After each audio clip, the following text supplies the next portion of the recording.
மகாகாளி உலக நன்மைக்காக பல அசுரர்களை அழித்து கொண்டிருந்தாள்.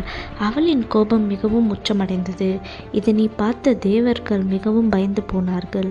இதற்கு தீர்வு என்னவென்று யோசித்து கொண்டிருந்த பொழுது விஷ்ணுவிடம் சென்று இதனை கூறி தீர்வு காண நினைத்தார்கள். விஷ்ணு பகவானும் இதனை அறிந்து காளியின் கோபம் இந்த உலகத்தையே அழித்துவிடும் என்றார் விஷ்ணு. அப்பொழுது நாரதர் அங்கு தோன்றி இதற்கான தீர்வு நாம் சிவபெருமானிடம் சென்று கேட்போம் என்று இருவரும் சென்றார்கள்.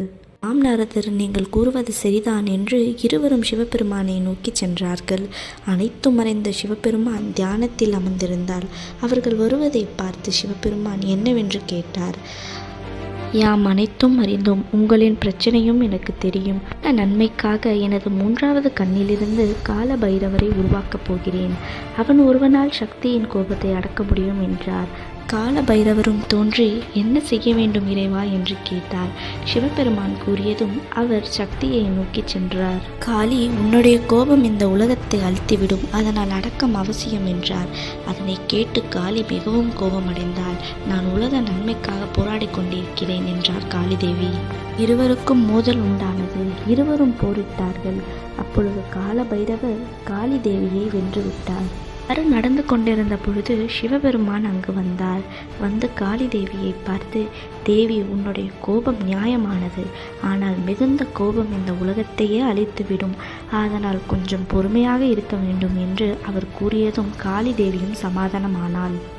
இப்படி காலபைரவரும் காளி தேவியும் சண்டையிட்டு சிவபெருமான் சமாதானம் செய்து அவர் இருவர்களுக்கும் ஆசி வழங்கிய தலம்தான் காளஹஸ்தி கோயிலாகும்.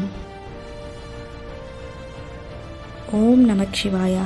நாங்கள் நாககுலத்தின் நன்மைக்காகவும் நாங்கள் பெற்ற சாபத்திலிருந்து நீங்கள் என்னை காப்பாற்ற வேண்டும் என்று சிவபெருமானை எண்ணி தவம் செய்தார் வாசுகி. இதனை பார்த்த சிவபெருமான் நந்தியிடம் இவனின் உண்மையான பக்தியை சோதிக்க விரும்புகிறேன் என்றதும் நந்தி அதற்கு, இவன் உண்மையான பக்தனே, உணவு தண்ணீரின்றி அவர் எப்பொழுதும் உங்களை நினைத்து தவம் செய்து கொண்டிருக்கிறார் என்றார் நந்தி. மிகுந்த மழை பெய்தது. கடுமையான காற்றும் வீசியது. ஆனால் அதனை பொருட்படுத்தாமல் அவர் தன் தவத்தில் இருந்தார். வாசுகி, உன் பக்தி என் மனதை அசைக்கிறது. உனக்கு என்ன வரம் வேண்டும் என்று கேட்டார்.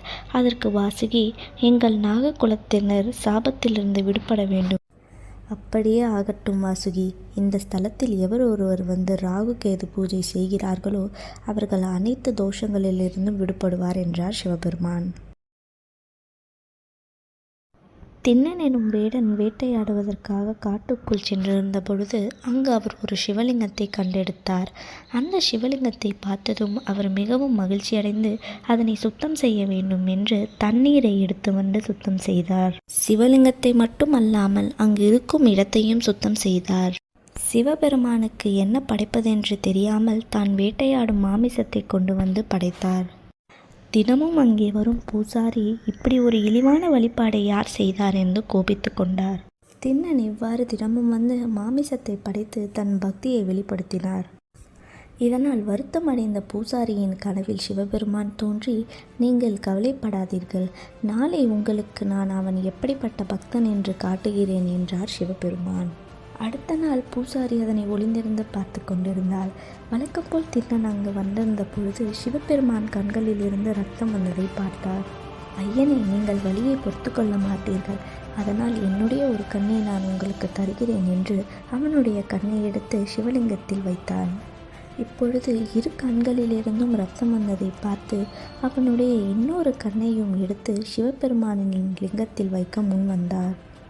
நெல் பக்தனே, உன்னை போல் ஒரு பக்தனை நான் கண்டதில்லை. உன் பக்தி என்னை மிகவும் மகிழ்ச்சி செய்தது. எனக்கு உன் இரு கண்களையும் கொடுக்க முன்வந்த நீ இனிமேல் கண்ணப்பன் நாயனார் என்று போற்றப்படுவார் என்று சிவபெருமான் ஆசீர்வதித்தார். இந்த கதை நடைபெற்ற இடம் காளஹஸ்தி தலமே என்று புராண கதைகள் கூறப்படுகின்றது. ஆந்திராவில் இருக்கும் இந்த கோயில் ராகு கேது பூஜைக்கு மிகவும் விசேஷமாக கூறப்படுகின்றது.